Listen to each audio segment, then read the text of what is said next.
Would you please pass the honey? Would you please pass the honey?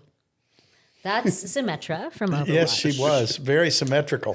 Hey, everybody. Jim Cummings here. Welcome to my podcast, Toon'd In with Jim Cummings. We have a great guest for you today. But before we get to that, make sure you like and subscribe. Our podcast has partnered with the largest Comic-Con in North America, Fan Expo, the Juggernaut. We're touring all over North America live, so get your tickets and come be a part of the live audience. It'll be fun. Go to fanexpohq.com for the tickets. We'll see you in a city near you, or a little bit away, but you can drive. And with all that said and done, sit back and enjoy today's episode. And as always, thanks for tuning in to Toon'd In with Jim Cummings. Welcome back, everybody, to another episode of Toon'd In with Jim Cummings. I'm producer Chris, joined as always by the legend himself, Mr. Jim Cummings. How are you doing today, sir? Oh, man, yet another day in paradise. Sure is. Oh, my gosh. We have an angel of a guest. See what I did there? I do see what you did there. Yes, we have a very special guest for you today. But before I get to that, let me just make some announcements. True. As, of course, you know, we're doing the podcast live with Fan Expo this year. Yes, we are. Yeah, it's been good so far, hasn't it? Very live, actually. Yeah. Everyone that's been there has been live. We were live. This is working out. And we got some upcoming dates for you guys if you guys want to come see the show live with Fan Expo. The next one we're going to is Anaheim. I'm not sure if we're going to Anaheim. Rings a bell. I've heard of it. Anaheim. There's Disney something Potentially there. Anaheim. There's still some negotiations going on. But if you see this in time, then Anaheim it is. Stay tuned. The next one following that is Chicago, August 14th to the 16th. Toronto after that, August 27th to the 30th. And Dallas, September 11th to 13th. Finally, San Francisco, November 27th to the 29th. And I like the atmosphere of the live Fan Expo, me too. podcast. It's like it's kind of more like a panel. Yeah. It's a little more like a panel, and we do that on purpose, Yes. to be appealing to the live audience. Yeah. We can't edit any. Yeah, well, the energy's there. The energy is there. The feedback, and we've had some packed shows. I mean, I know. holy cow. I mean, Erica Durant's in Calgary. Yeah. That was like a couple thousand people in that room. Yeah, come on down. Yeah, There's it's a great plenty of time. room. Yeah, so if you're in the area for any of those dates, be sure to come check it out. And with all that said and done, our special guest today here is Anjali Bhimani. Thank you so much for being here. Thank you guys for having me. The crowd goes wild. Yes, they did. It's so good to Thank see you. you. Yes, thanks for having me. All right, very cool. Very cool. You have been busy. I always do my homework. Look, see, on this high-tech paper that I have Most here. creative people I know write anywhere they can. Oh, okay. Yeah. Well, that's what I meant to say. Exactly. I was just being creative and writing anywhere that I could. But I mean, you are kind of busy. You have been busy for a while. I don't sit still very well. Yeah. Yeah. I'm not great at it. I tend to panic when I'm trying to sit still. I was thinking about this the other day. I actually wrote this down and then I was like, whoa. I wrote Well, that was deep. The panic that I feel when there's too much to do is nothing compared to the panic I feel when I'm not doing anything and think I'm supposed to be doing something. Wow. Yeah. Where I'm like, I know there's something I'm not getting done that I was supposed to do, but I don't know what it is. Yeah, you got that gap in your head, and you're going, Yeah. "Oh God, what did I forget? I Yeah. just forgot to remember it. That's all." Yeah. I've got that one. But yeah, I look, we're very lucky because we live in a world where there are so many different ways to tell stories, and there's so many different media that we can work in, and so I just like to do it as often as I can with cool people. Yeah. Wow. Well, but you're here anyway. And I appreciate it. Self-deprecating humor won't fly with me. Oh, that's Unless great. I'm the one making the self-deprecating humor. That's right. Yeah, that's how it works, right? Otherwise, it's an insult. Like if you throw it at me, it's not as much fun. For me, not that I'm insecure. Oh, but thanks for being here. This is so great. This is so cool. Yeah. You've been very busy. I've been doing homework on you, and you are in probably one of the biggest video games ever. I mean, come on. What do we have here? The world famous Overwatch. Here we go.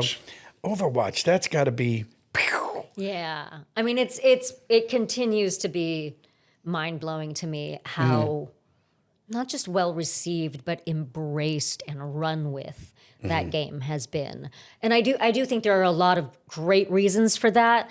But Blizzard tends to do big, awesome things and big, awesome games. Yeah. So obviously when I first recorded with them, I knew that this was going to be a big game, but I don't think any of us were prepared for how much the community grabbed onto it and then ran with it and turned it into something even bigger and more beautiful than I think that anyone had imagined it would be. Yeah. Both for those of us creating it and for the community itself. Can you tell now when you first get a script, when you first look at it, when you first look at the layout, the characters, the this, the that, can you go, oh, this is gonna be a good one? Honestly, this one, that was not. So no, the short answer, no. Okay. The short answer is no. I don't trust my opinion of most things, that involve my performance. Yeah. Why is that? I think I have finally given over, after being in this business for 3 decades, I have finally given over to the fact that what it feels like on the inside is not what it sounds like or looks like on the outside. And that I have to be okay with that. That, you learn the lesson hopefully early, but you learn the lesson. If you had a bad performance and someone comes up to you and compliments you, you don't tell them, oh God, that was the worst show ever. You allow them to have that experience, right? You know that much. But over time, I have also learned whatever my perception of it is, chances are it is completely different than what it was for people on the outside. That's right. Because that takes getting used to. Yeah, it really does. And it takes a level of letting go of control that I'm not, it's not easy for me, but it is very freeing when I can, because it means I'm working with people that I really trust. If I really trust the director, if I really trust the editor, if I really trust the people around me, then I can just do what I do and not be thinking about, is it good or is it bad? I trust that they're doing it. I trust that they're handling it and they see the vision better than I do. Go with your instincts. And yeah. So forge ahead. My audition for Overwatch was a perfect example because I was my husband's a touring musician and we were at the end of their tour in Europe and the UK. So we were about to leave for sound check for the final show. And I knew the plan for the evening was, just based on like where we were and what travel was going to look like, that I was going to have to stay up all night to get back to the hotel at 7 a.m, grab my bags, and then hop on a plane back Stay home. up all night. Yeah. So that was just going to be how it was. So the audition came in right as we were leaving for sound check, and I realized with the time difference, I realized with the time difference, the only way I'd be able to get this in by the deadline, given the fact I was going somewhere very loud, the only way I'd be able to do it would be to record it when I came back to the hotel room at 7 o'clock in the morning, bleary-eyed with no sleep. Jeez. So I came back, turned on my phone, asked my now husband, hey, just be quiet for a couple of seconds. I'm going to do this. Took 2 takes, sent it off, and then was like, cool, I did my job. There's no way I'm going to book this, but I'm just going to get out of there. Like, I have no idea how that sounded. And not how that sounded. I obviously made sure that it was, it sounded, consistent. But and that ended up being the audition that got me the job. And I look back on that, and it's such a reminder not to discount yourself before someone else does. Because I think a lot of us performers and artists do that. We decide before someone says no why it's going to be a no, rather than saying like, no, look, if I've got the audition, I'm going to make it happen. I'm not going to give them a reason that I don't get the job. They can decide. Yeah, let them come up with that on their own. Yeah, exactly. I'm sure there will be plenty of people in the world who are going to say no to me for a million different things. I'm not going to be the first person to do it. Right. Which I do think is part of why, going back to what you said, part of why I've stayed busy is because I just like saying yes to opportunities to try new things. Even if they're things I'm terrified of. Almost especially if they're things that I'm terrified of. I kind of love that. I kind of love trying things for the first time in front of an audience. Yeah. Oh, good. Is that, would you say that when it comes to film, animation, singing, I mean, what drew you first into the circus? Sure. I was definitely, so theater was my first language, which I feel like is the case for a lot of people, because in school, in grade school even, you got the school play, right? Very few people have the school film.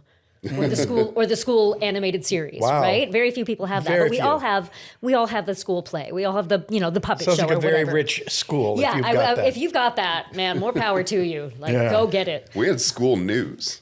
That counts. Oh, yeah? The school news report. Cool. It was filmed. It was they broadcast school news every day. Yeah. Wow. We just have the announcements over the loudspeaker. Yeah, that's right. Yeah, that's true. Over the PA system. Yeah. But so theater was my first love, and I did the school plays, and then I did community theater, and I didn't really understand, which this is going to sound so dumb in hindsight, but I didn't really understand that this was a thing that people actually did for a living, that this was a viable job path. That's fair as a kid. And I shouldn't say it was dumb. It was just I hadn't put two and two together that those people who were doing it on Broadway, and those people who are doing this at whatever theater I have gone to see a play, they are also doing this as a profession, some of them. So once I realized that, I told my parents, who at first were in a little bit of denial, and then they were like, cool. You know what? If you want to do this, 3 rules. 1, treat it like a real job. 2, get really good at it. And 3, pay your own bills.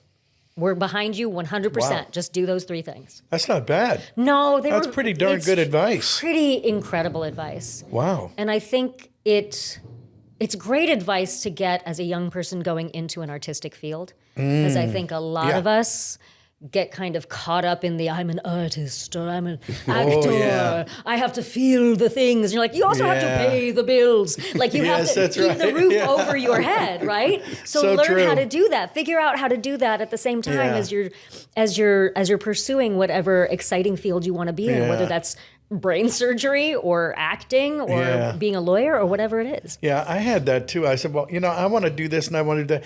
Yeah, but how are you going to pay the bills? No, I'll do that well enough that it pays the bill.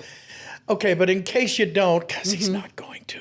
What are you going to, there was that. I got that. I definitely, there was a moment, a short period of time where my mom was like, you know what, why don't you get a degree in something else? Sure. Just in case. Right? And I kind of felt like, well, if I'm going to do this and I have to be really good at it and I have to treat it like a real job, I need to go study it like I would if it was the real job you're asking me to get a degree in. Right. I don't want to get really good at the thing that's my backup. I kind of don't even want to have a backup. Yeah. I just want to be able to pursue this, and if I fail at it, then cool, I will pivot. And that's right. That's right. So that's I did, of course, I had a day job I'm very lucky for a very short period of time in my early theater days, but it was not something that felt like it was because I couldn't be an actor. Right. And that mindset difference, I think, is a big one. That's right. It's not I'm doing this until I'm an actor. It's I'm doing this while I'm acting. This is the thing I do during the day, and that is the thing I do at night. Just a bit of a cushion. Yeah. So to speak. Fun money. Yeah. And sometimes what's fun is keeping the roof over your head. That's fun. Yeah, that's always good. That's definitely a little more fun than not having one. Yeah. Under a bridge, living under a bridge. It's not the same. It's just not the same. It's just not the same. Might do it for research, for a role. Yeah, right. Not necessarily by choice. That sounds like a lot what you say all the time, Jim, is you take a blue-collar attitude towards a no-collar job. Yeah. That's a great way to put it. Yeah. That's a great way to put it. And I do think some of the most... I don't know what the term is for it now, like journeyman actors, but that obviously applies to all genders. But the people who have been doing it consistently for years and years and years and years, and you may not recognize their face. I mean, you may not know their name, but you definitely recognize their face or know their voice. Those are people who have been treating it not just as an art, but as a craft and as a vocation. And that practicality, I think, is really important. Like having your feet on the ground, but your head in the clouds. Like both of those at the same time is really great. That's a pretty good expression. Well, thanks. Oh, Thanks so much. I think I just wrote it. That's awesome. Well, I think it's so easy, especially these days, to like hyper focus on like the stars, you know, like of anything. You know, I played football in college, and I had a friend who was in the NFL, played for the Cleveland Browns, and he didn't look like an NFL player. You know, he was like probably like 5th on the depth chart at receiver. He was like, you know, 6'1", like 190 pounds. And I remember going to a 7-Eleven with him one time, and the cashier looks at his shirt and it, you know, says Cleveland Browns football. And then she's like, "Oh, that's cool. Who do you play football for?" And he was like, "Cleveland Browns." And then she's like, "I didn't know there was a high school named after the Cleveland Browns." Oh my gosh. Oh boy. And he was just like, "Oh, no, I'm in the NFL," you know? And it's because, you know, there's a 65-man roster, but how many players do we really know? We know the Tom Brady's, we know that, you know, same thing with a movie or a TV show, you know, we know the star of the show. There's like hundreds of actors all around them. Absolutely. You know, there's background, there's guest stars, there's, you know, reoccurring, there's all these different actors, and same thing even into voiceover. You know, there's the main voices, and then there's, you know, you see all the credits. I mean, doing research on so many people, there's the additional voices. Additional voices. I was just going to say, you know, it doesn't even have a character name, but it's like, I was in that movie, you know, I was in that show. And especially I think now with social media and that sort of that whole economy, the creator economy, and all and what's you know what goes along with that, I think it's even more of a trap now to fall into. It's more important for me to be known than for me to have that job notoriety, have that you know. You have to do both if you're going to pursue being known, if that's going to be part of what you do, PR and all of that. And look, I'm absolutely into that. I do it all the time. I love it. I love it. I love being out there in the world. But you also need to be focused on doing a better job and your craft and getting the job done. And I think it can be very easy for people to look at the stars or the names and think that's success rather than additional voices. And in my experience too, it comes from the top down. I mean, I've been, you know, acting for 11 years now out of college, and right when I graduated college was kind of like the beginning of the era of casting by social media following. Oh, wow. You know? That's right. And I just literally did a movie a couple months ago where half of the cast was all because of their Instagram or social media following. Interesting. You know, it was an indie movie. So that crazy? They want to bring eyes in. And look at this year even, you know, there's been 3 major movies done by YouTubers. Right. You know, Iron Lung. Although I do think that is more a factor of, you know, the studio system and everything kind of being reimagined, and also people just getting sick and tired of having to go through a bunch of gatekeepers to get something done. If you have a successful YouTube channel and you are surrounded by talented people and you know how to produce a show, why not create an independent show or an independent movie? You know, it used to be just, okay, we'll kickstart it. Well, okay, now maybe people can do that through their following. It's just that if that movie is not good, or if those actors are not good, then of course that's not going to be a good movie. I mean, it's just common sense. Yeah. But if they have built their following based on their talent and based on how fun it is to watch them and listen to them, then I'm all for it. I'm all about it. Yeah. I think that the negative thing happens when it's just about people's followers and not about why they're being followed. Absolutely. Oh yeah. You know, and I've got so many likes. Okay. Yeah. I mean, maybe you had a really cute dog video. You know what I mean? Like anything is possible. That's why even my social media is relatively big, but I take it with such a grain of salt also because all of those people are following for different reasons. Some people know me from Overwatch or video games. Some people might know me from TV. Some people might know me from my charity work. Some people, they're all there for different reasons. So no one thing is going to please all of those people. And they're not all there for that. So that number is exclusive, is mutually, it's not necessarily a selling point. I shouldn't be saying that. I'm like, no, hire me, please, hire me. On the other hand, please, bye. But I don't ever want people to misconstrue that those numbers equal people who are taking in what we are creating, because I think that's also a big trap for actors. you know, Yeah. is to think, oh, well, I don't have a big following, so therefore I'm not going to get this job. Yeah, and you get a false image of yourself. Yeah, or of the other people who you feel like you're competing against. Yeah. You know? Yeah, well, the hell with them. That's just, you know. There's no competition when I'm in the game. That's right. That's right. Don't worry. There's plenty of room to be number 2. Oh, my gosh. Yeah. What do you think about this evolution, Jim, of this transition? I mean, you've been in the industry for so long that it was, you know, it was probably a circle of like 100 people when you started in voice acting. Yeah, there were not many. I remember being in Burbank at the Voicecaster, the good old Voicecaster, and this is a long time ago. It's got to be maybe 20 years ago. And people were talking about their social media following, their following. Well, how many followers? You know, I was at an audition the other day, and they go, oh, by the way, are you on blah, blah, blah? Yes, I am. How many followers? You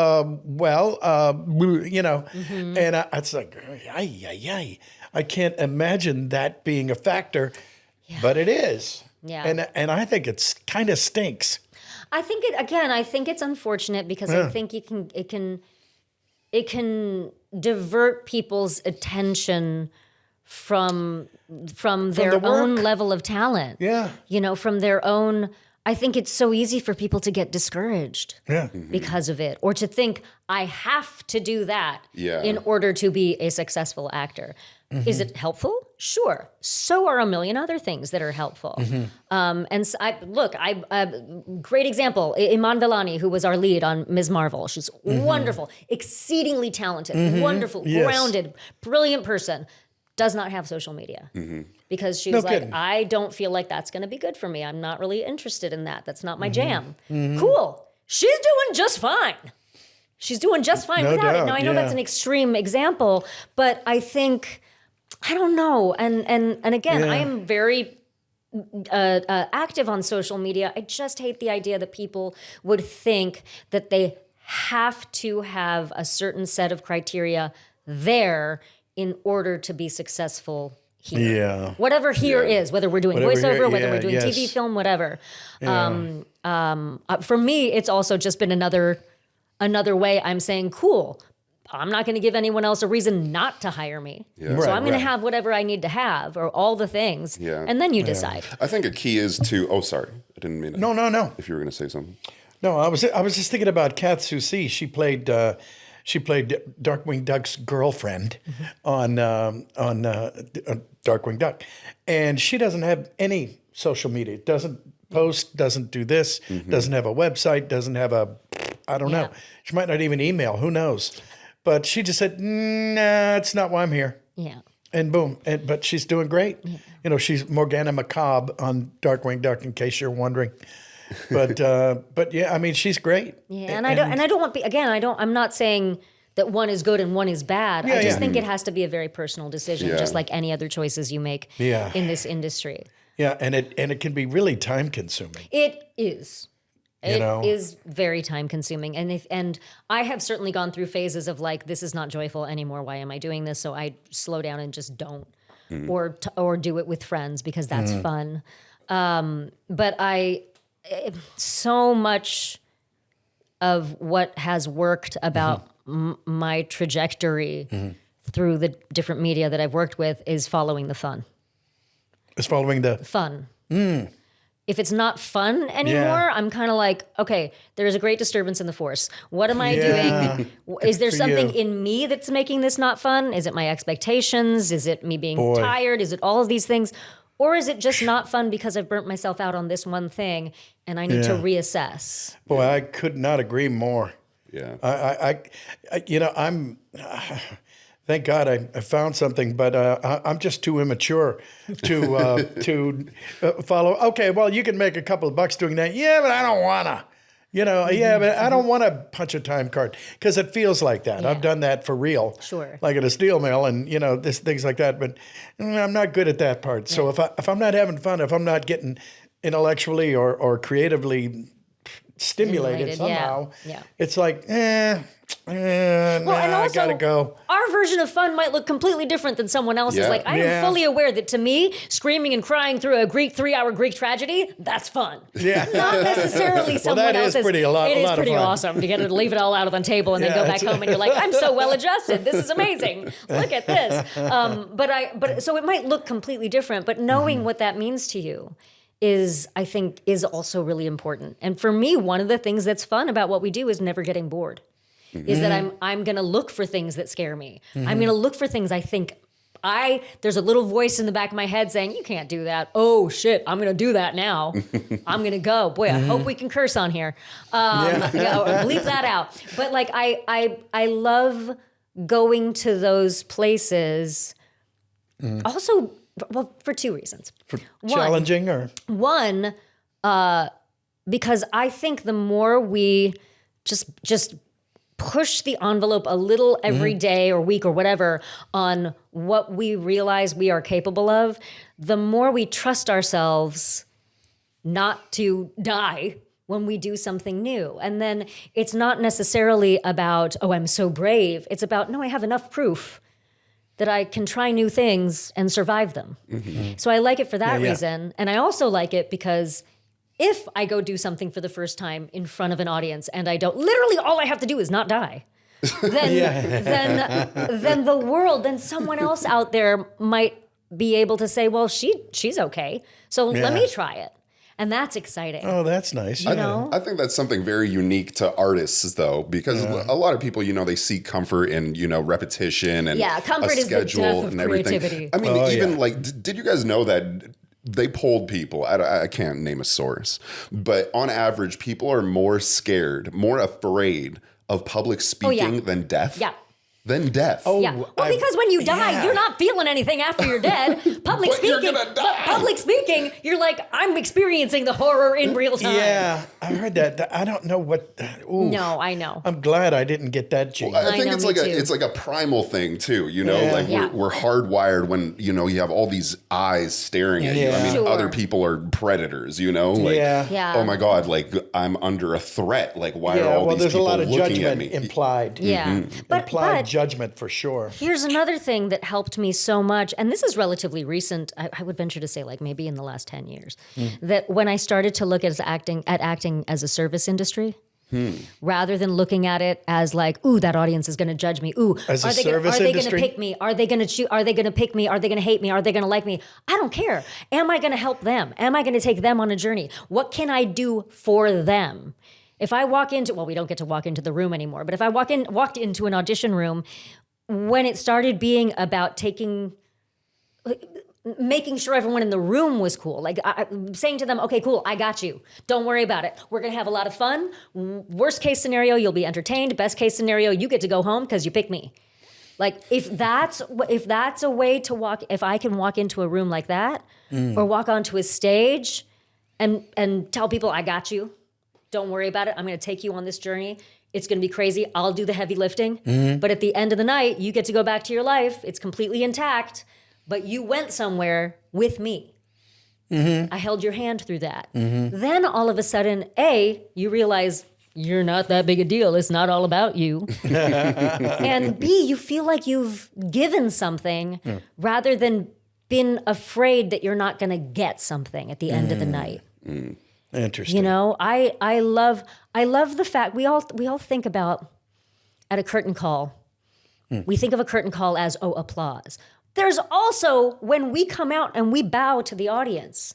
We are bowing to them. We're bowing to that energy. We're saying thank you for letting us do this with you. Thank you very much. Thank you for coming on this crazy journey where you had to pretend that all this stuff was happening on stage. Thank you for your willing suspension of disbelief so we could create something really fun. So it's a two-way street. And then it becomes, again, at least for me, it becomes so much more fun because it feels like I'm being of service rather than taking.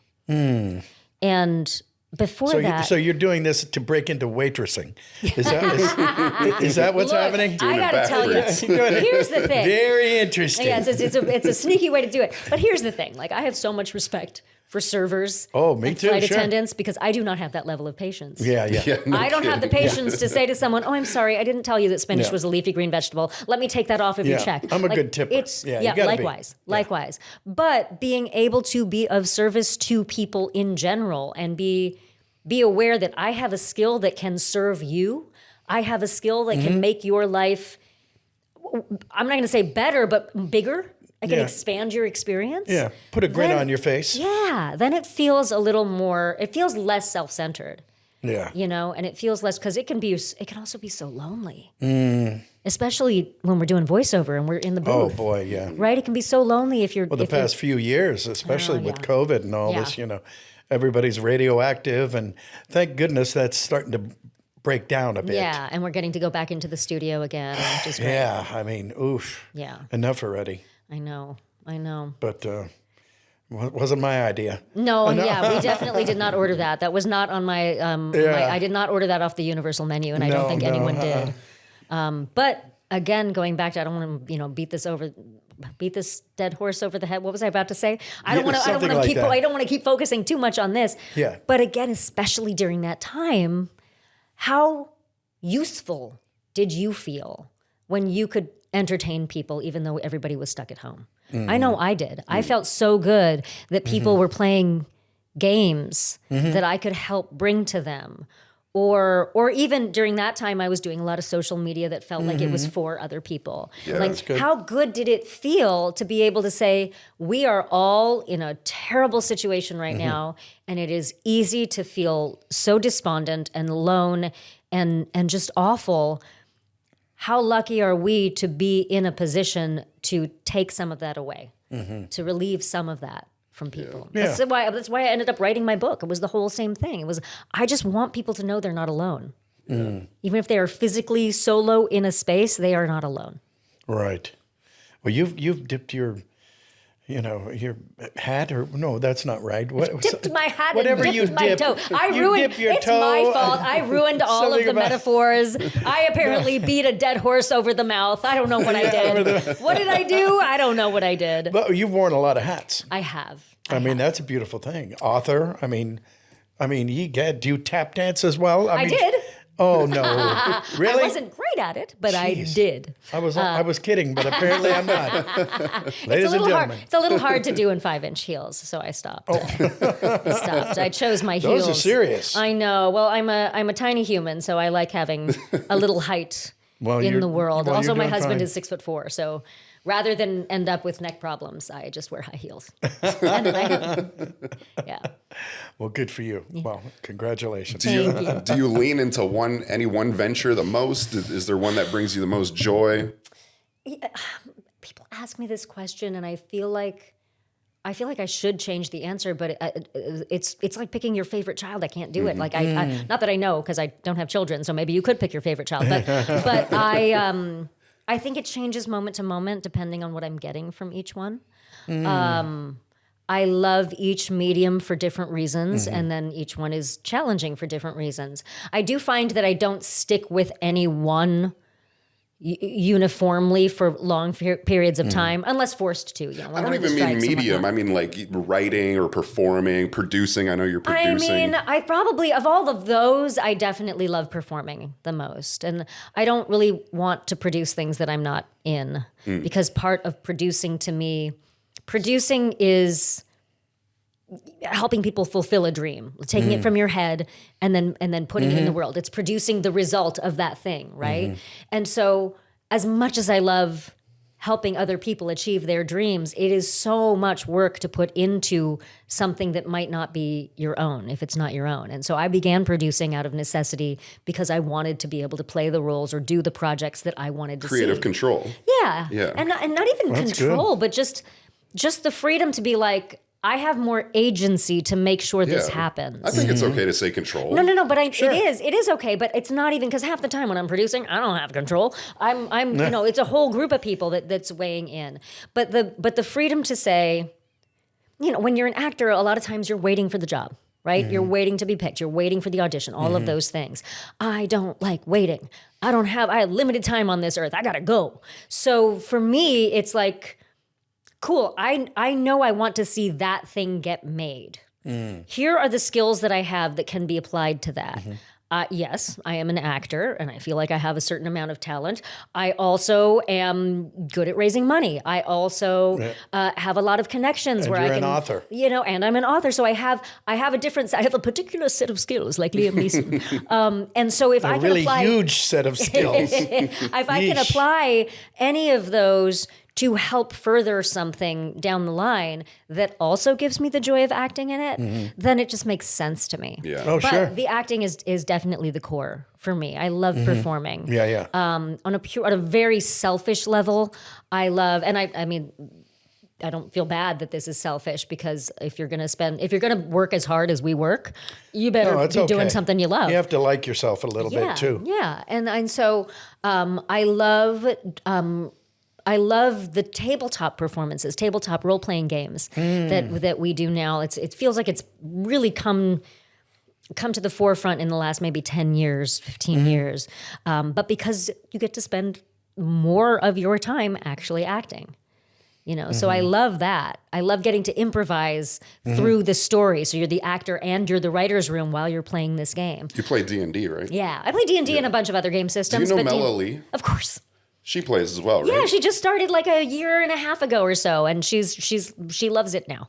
She loves it, which is exciting. I have been so excited to just bring more and more friends into it. My best friend Carolina Ravassa just started playing recently, and she's loving it. And I feel like it is a form of creativity that everyone should experience at least once. I started playing when I was 8, so I've had it. Wow. In my world. It's in your ether. Yeah. And it's just such a wonderful, it teaches you so many things. It teaches you creative collaboration. It teaches you thinking on your feet. It teaches, for some people, it teaches you basic arithmetic because we do have to add a lot of numbers together. Not that I always have D&D brain and then all of a sudden I forget how to do math. But there are so many skills that we learn. When I was playing as a little girl, I was, a little 8-year-old girl in Orange County, California. We didn't have any proof that this was the dominant genetic makeup. We thought that everybody should be blonde-haired, blue-eyed, look a certain way. Yeah. And so it would have been Orange very County, easy. they are. Yeah, it would have been very easy for me to feel not good enough or othered or just something that I wasn't supposed to be. But here was this game where we were all sitting at a table, all people of all different backgrounds and different skill sets, playing people of different backgrounds and different skill sets. And it didn't matter which one of them you were, one way or the other, it was possible for you to save the world. Whoa, wow. You could be a halfling, you could be a giant, didn't matter. One way or the other, it is possible for you to roll those dice and save the world. And that feeling of getting to be with your friends and work together toward a common goal, that's not bad. no, it's not bad at all. Yeah. And I kind of wish that the school system was a little more like that back then because it was very much a, achievement-oriented rather than learning-oriented back. At least I feel like that was a lot of my experience. Whereas with D&D, you were helping each other. You were actually like, okay, my skill set as this character is these are my skills and these are the things I'm bad at. Well, someone else at the party is good at these things and bad at these. So we work together. Gap. There you go. Yeah. Which is what teamwork. which is what we need to do in real life. Yeah, that's true. I'm terrible at tech. I am a medical Indian. I am not a tech Indian, so I should not be the engineer. Yeah. I should not be that person. But someone out there is great at that and maybe not so comfortable acting. So we're a great team. There you go. I don't have to know everything. Yeah. As much You as don't? I try to. Oh, shit, now you tell me. I know. But we were taught that. We had to be straight A students, right? Yeah. That's a lot of work. It didn't work for me. That was a lot of work. Yeah, I the way I was, I mean, if I liked it, I would get an A. If I didn't like it, I made the mistake of actually telling one of the good sisters, I'm shooting for the lowest D possible. Yeah, you got to not let them in on your secret. No, that was your mistake.